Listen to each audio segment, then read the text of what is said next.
schedule of the Lok Sabha poll, phase 1. We'll do it in 7 phases, as was done last time. 7 phases. Phase 1 will start from 20th March notification, 5 days from now. And last date of withdrawal would be 30th March and date of poll would be 19th of April. इसमें phase 1 का schedule एक दिन से हमें 2 बार करना पड़ रहा है, फिर बिहार के लिए वहां एक फेस्टिवल है, तो नोटिफिकेशन की डेट सेम है, लेकिन बस लास्ट डेट ऑफ विड्रॉल हमें 30 मार्च की जगह 2 अप्रैल सिर्फ बिहार की फर्स्ट फेज के लिए करनी पड़ रही है, क्योंकि वहां त्योहार हैं। और 19 अप्रैल को यहां वोटिंग होगी और पूरी कंट्री में 4 जून को काउंटिंग होगी। So phase 1 this will look like this.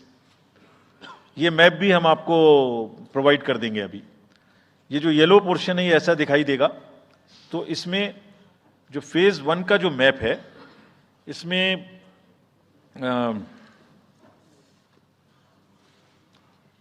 North east, नीचे तमिलनाडु, राजस्थान, सेंटर में छत्तीसगढ़, मध्य प्रदेश और उत्तराखंड, और ऊपर में जम्मू कश्मीर की 1 पार्लियामेंट्री कॉन्स्टिट्यूंसी।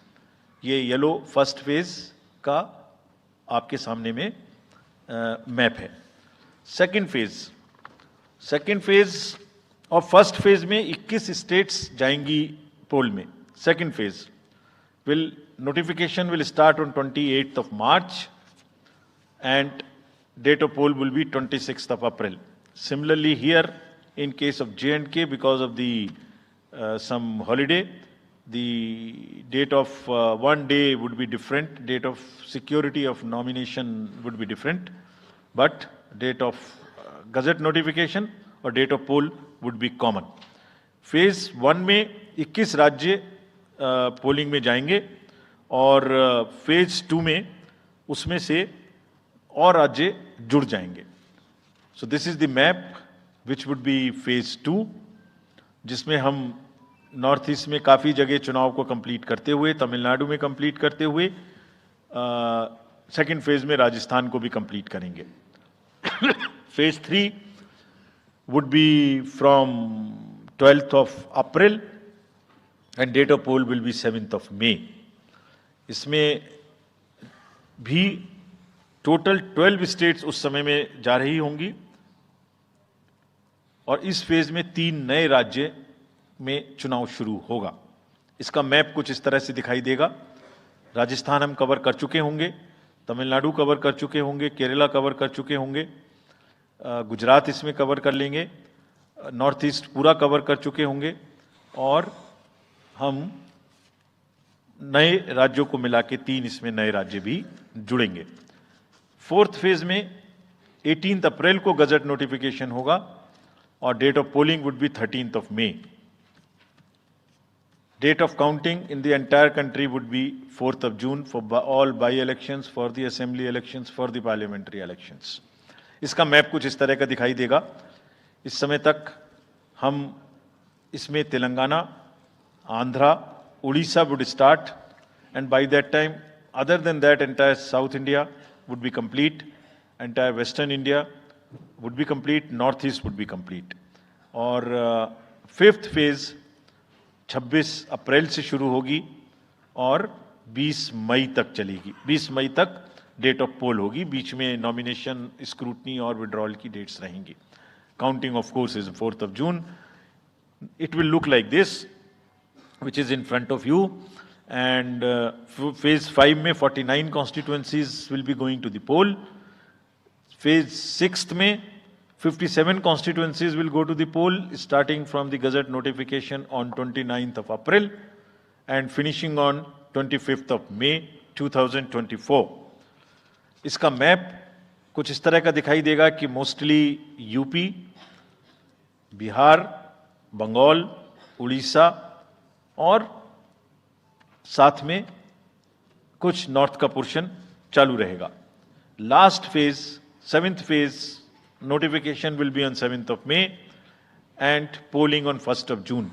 तो last polling would be on 1 June and counting on 4th, and इस फेज में पूरा पंजाब हरियाणा भी शामिल रहेगा, Bengal, Bihar, Orissa. This is how the map will look.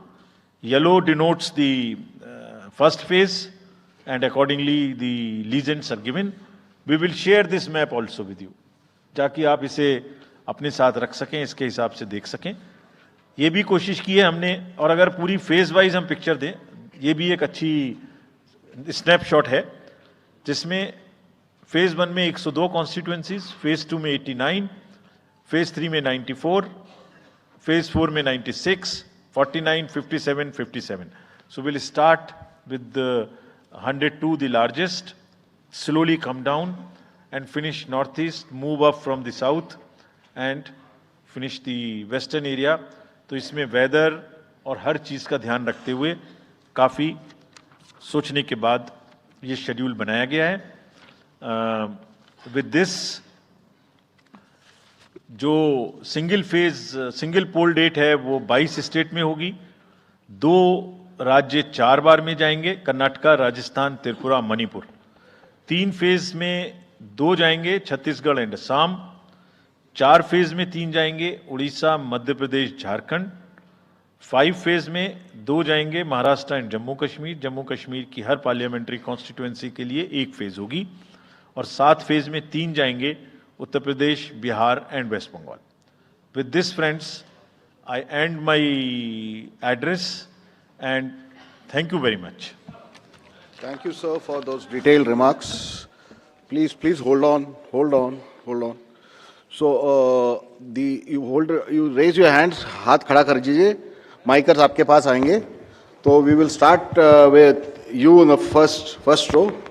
Where are the micers? आप आइए, इनको दे दीजिए. जो Yeah, CC sir will take 4-5 questions at one time. So after that, we'll take the next person. Yeah. Sir, मैं मोहित दुबे हूँ न्यूज़ नेशन से. Sir, मेरा सवाल ये है कि आपने 7 चरणों में मतदान ये करवाया है. बहुत बड़ी चुनौती है, क्योंकि दुनिया का सबसे बड़ा लोकतंत्र हिंदुस्तान है.